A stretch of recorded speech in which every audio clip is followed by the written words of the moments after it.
What's up, Instinct Magazine? I'm Rahmel Reid, a contributing writer for the magazine. I am so honored to be here with someone starring in a highly anticipated movie, Bros, starring Billy Eichner and Luke McFarlane. I'm here with Guy Branum. How are you, Guy?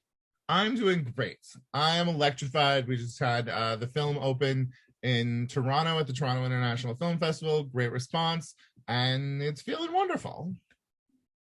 I mean, it looked like it was a lot of fun kind of times had in Toronto. I was kind of stalking the Instagram pages of T.S. Madison, Miss Lawrence, a couple of people are out there. It seemed like the film is getting great buzz at these festivals. What's some of the feedback that you're hearing?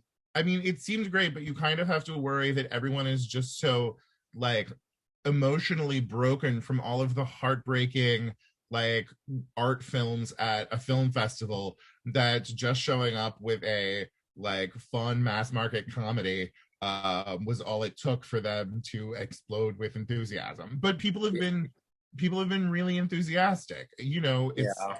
been a long time since we had a really funny comedy at the movie theaters, and it's also like really wonderful to see representation that you're not used to seeing, to see people telling jokes instead of being the butt of the joke. I mean, and there's so many funny people. Obviously, you're one of the funny people, but there's seriously some funny people Yeah. in this movie. And first of all, let's really get into some facts because this movie is groundbreaking. This film is groundbreaking. It's the first mainstream Hollywood rom-com to feature gay men as the leads, which, you know, they probably want to admit it, but there's obviously some homophobia that used to exist, probably still exists in Hollywood. So the fact that this movie is getting so much buzz and so much support, I mean, it's absolutely incredible. And if I'm not mistaken, the majority of the cast is part of the LGBTQ community, no? All of the cast except for there are a couple of cameos from iconic divas, and let's be fair, iconic divas are part of the plus in LGBTQ plus, but everyone else is LGBTQ plus and playing straight roles, playing gay roles, playing cis roles, playing trans roles. And it was really awesome to like have a cast where you weren't the other, where everyone in the cast was family. It was just so beautiful. And the thing is like there have been queer stories being told in film as long as there's been film. Like there have been so many great groundbreaking like amazing movies and romantic comedies. This is just the first one that like Hollywood is getting behind to the extent that they are, that is giving the support that so many filmmakers and storytellers from the past really deserved. Right. Did it feel like it was just a happy hour at the Abbey, just having so much of that community around you? Or No, did you guys really just show up to work and it just so happened we're all talented members of the community? no, I mean it did truly feel like fun in a way that other sets I have been on didn't, because there were also so many people, you know, you have people like Guillermo Diaz who just doesn't get to play gay that frequently. You have Yeah. people like me who like I work in entertainment a lot, but I don't get cast a great deal because I am like a gigantic fat gay guy, and not everybody knows how that fits into their story. And then you Mhm. have people who are working on their first movie and are just so excited to be invited to the party. And like everyone was so positive and so enthusiastic. It was a really beautiful experience. It did feel like a gay bar because like I was surrounded by my community. And usually if I'm surrounded by my community, that means there are drinks involved or possibly parade floats. I mean, I think that the casting is absolutely brilliant. Not just about, LGBTQ plus, but they really got the representation because it's not just one type of, gay person or trans person. The community looks so colorful and so vibrant. And I think that the casting with this film was brilliant. So tell us a little bit about your character, Henry, and how'd you even get the role? How'd you get the part? So Henry is the best friend of Bobby, the main character, who's like his going out friend. and who knows too many gay guys, as so many of us do, and sort of is the first person to point out Aaron, played by Luke McFarlane, and sort of say like, oh, there's that guy who's super hot. And like I knew Billy from working on Billy on the Streets, and he asked me to come do the table read of his movie, and I was excited for it, but I like didn't audition for it. I didn't really think I was going to get cast, and then when it was time to make the movie, they just called me up and they were like, hey guy, like come be in the movie, and also we want you to come be the on-set punch-up person. So I ended up being a co-producer on the film as well, and getting to be there for the whole shoot and getting to really see the whole thing and watch it all come together. It was really great. That's awesome. That's awesome. So you've been in the business for just about 20 years, maybe a little over 20 years now. No. A little under 20 years. Thank you very much. Oops, I better not add on any more time. Excuse me. Yeah. So first of all, how did you get into the business? Because you didn't major in drama in school, did you, in college? No. I think it was science or something along that nature? No, I majored in history and poli-sci, and then I went to law school and I got a law degree. And then I was like, I don't want to do this. And so I moved back to California and I started doing stand-up. And that's really how things came together for me. I started as a stand-up, and then that led to work writing for television and getting to do on-camera stuff. And that was my path with stand-up, which was, 17 years ago, stand-up was not a place that had a whole lot of space for queer people. That has changed so much in the intervening time. But it is also sort of an artistic form where you can define your own persona, which is really hard for a lot of queer writers and queer actors. You are so frequently having to fit yourself into somebody else's version of the story. And it's so nice that in stand-up, you are defining your own narrative. That's true. Were you always a funny guy growing up, or did you kind of just discover that in your later years as an adult? I would describe myself more as weird and judgmental than funny, and I managed to turn those things into jokes as much as possible. The best ones do. So you were a writer and a regular panelist on one of my favorite shows. I miss it so much, Chelsea Lately. Talk to us a little bit about that experience and what was it like working at Chelsea? That was just so fun. I mean, the great thing about making a daily show is you understand that, like, just get it done as well as you can and then move along, because we've got another one to do tomorrow. And it was a really, really funny, great group of writers who were also on the show regularly, like Sarah Colonna and Heather McDonald and, Ross Matthews, people who became my friends and I really enjoyed. And it was just nice it was a job that felt a little bit like a party, and a party that felt a little bit like a job. Kind of like this movie. I definitely love the show so much, and I still keep up with a few of you comedians from the show. Heather McDonald, she has a podcast that I tune into. Have you ever been on her podcast? I did Juicy Scoop once. I'm supposed to do it again to promote Bros. I will have to tell her that it's being demanded. It's absolutely being demanded. I mean, I think you two would have an absolute great kiki. So you hosted a podcast as well. Are you jumping back into podcasting, or is that something that you kind of been there, done that? I mean, podcasting is like doing a weekly podcast was hard. It was, it was also a podcast. It was a pop culture podcast with 3 other co-hosts, and it meant that scheduling was really, really awkward as our careers shifted shape. And so that was why we ended up having to stop it. But I have actually been talking with a podcasting network about starting up a new podcast because I miss it. And it's such a great way of keeping in touch with with people out there, because the writing that I do so frequently, you're working on something that won't come out for another year, or you're working on something that may never come out, and it's nice to have something that is coming out at the end of the week. Yeah, and I think it just keeps you fresh and sharpens your skills and just aware of what's like you said, what's going on and what's happening in the world. So, I mean, I definitely think a podcast with you would solely you would do kind of well, you know? Speaking of pop culture and things that's going on, we're going to jump into just a few of the things that's been happening recently in pop culture. Okay. You don't have to give too much tea, or you can say pass if you don't want to be messy like me. You think I'm not going to give tea? You think I'm not going to be messy?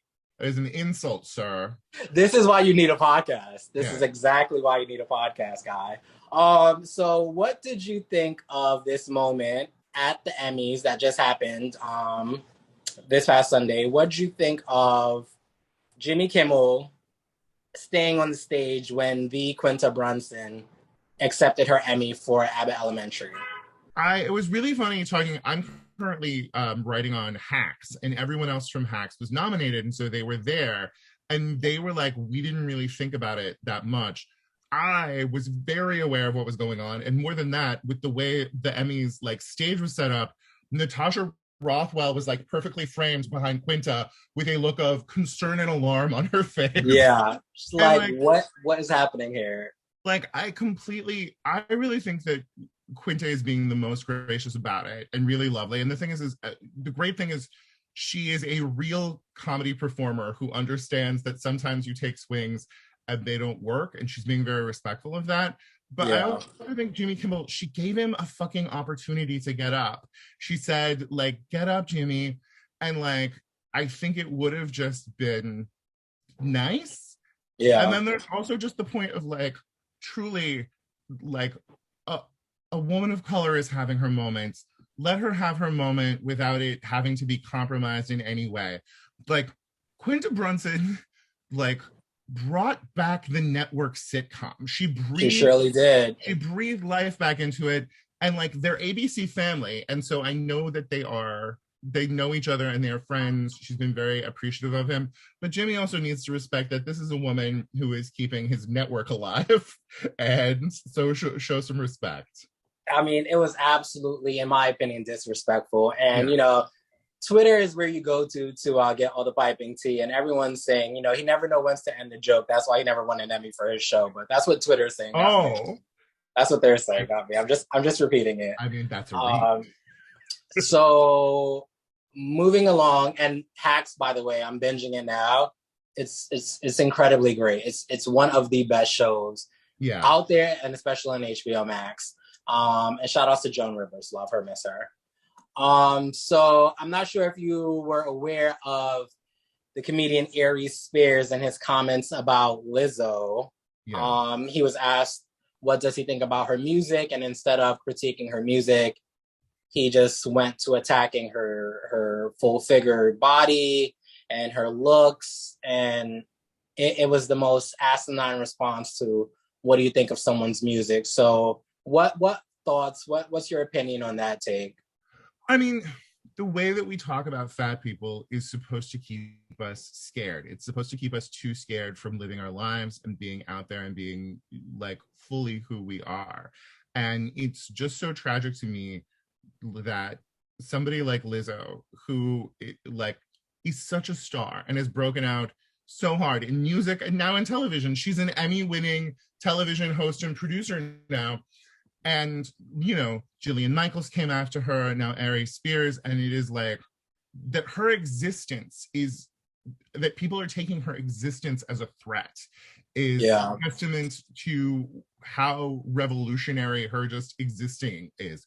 Or, you know, it was like watching the dancers for the dance numbers at the Emmys and realizing that there were big girls there, and that is something that we're thinking about when we're casting dancers now that Lizzo has made it clear that there are a lot of people who know exactly what to do with their ass, even if their ass is a little bit bigger than most people. Right.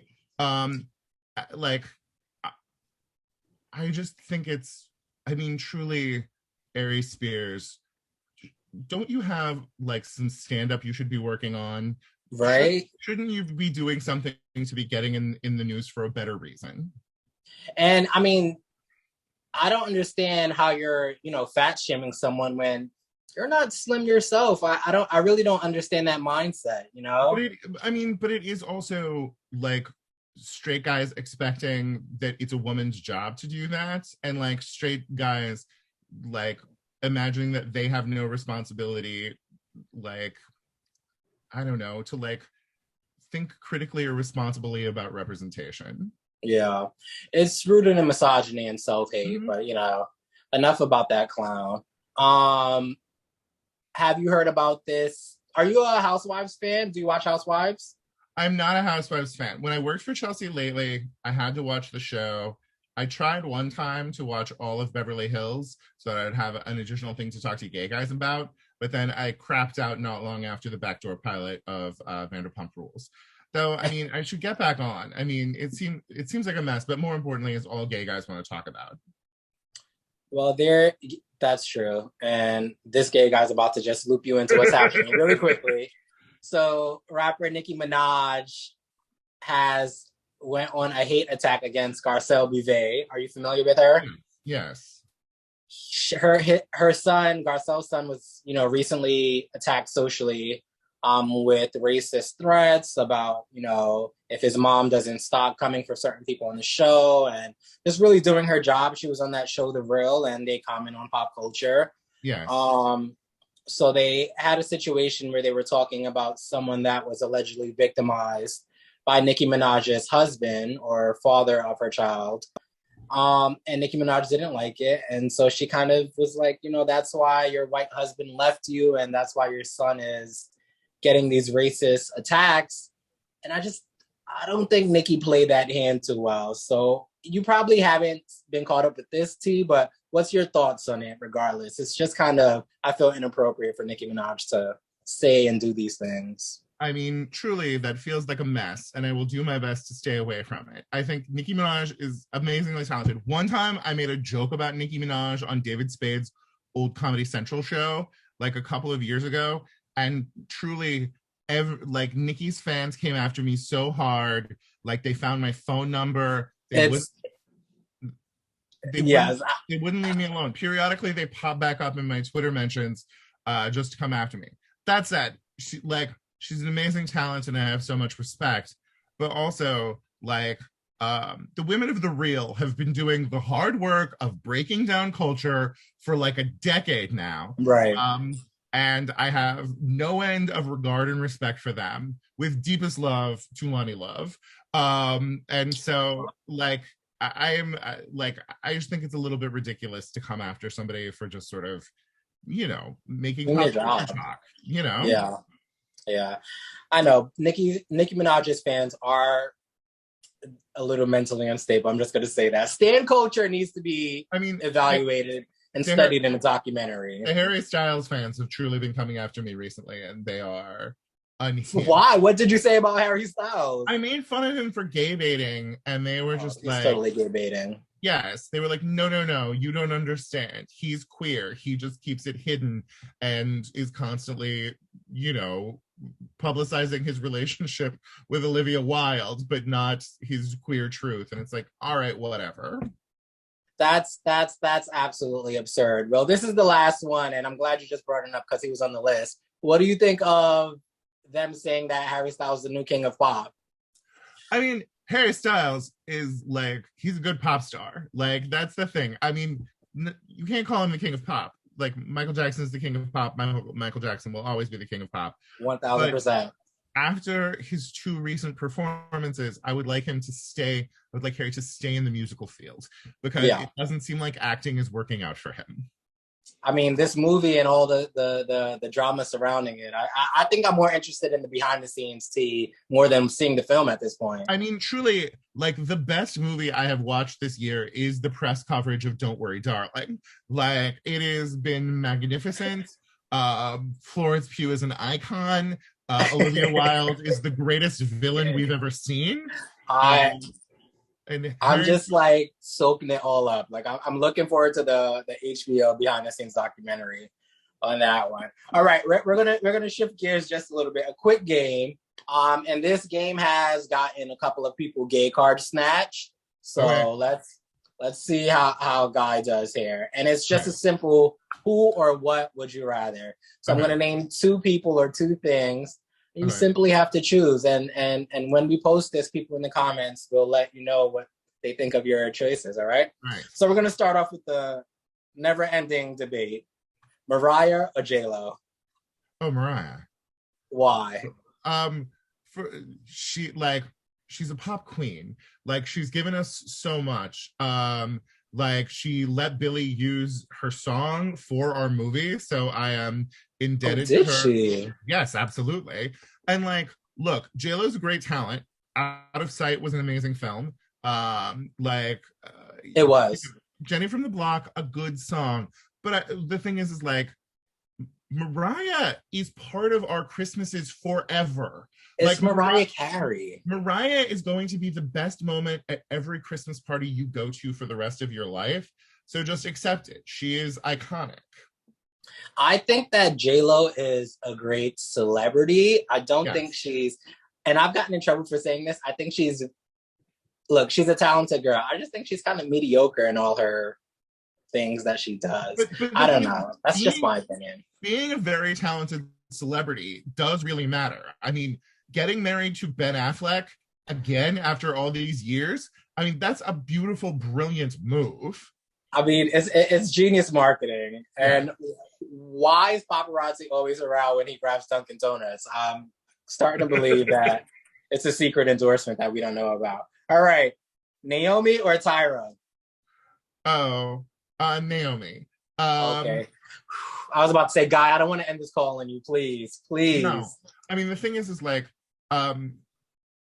there, like, having Naomi Campbell's phone thrown at you should be the equivalent of being knighted.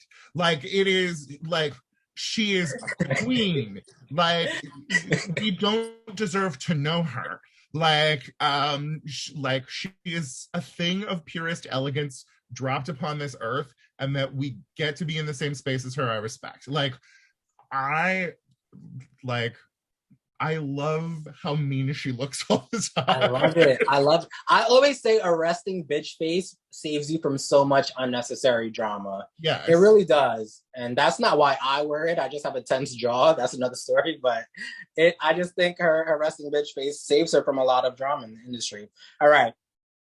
Aretha or Patty? Oh, Aretha. Love Aretha. Love both of them, but yes. I respect Patty so much. Like, it's a good pie. On top of all of the music, it's a very good pie.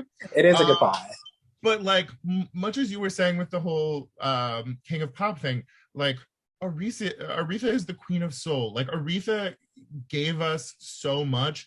She changed the kind of emotion that got to live in music. Yeah.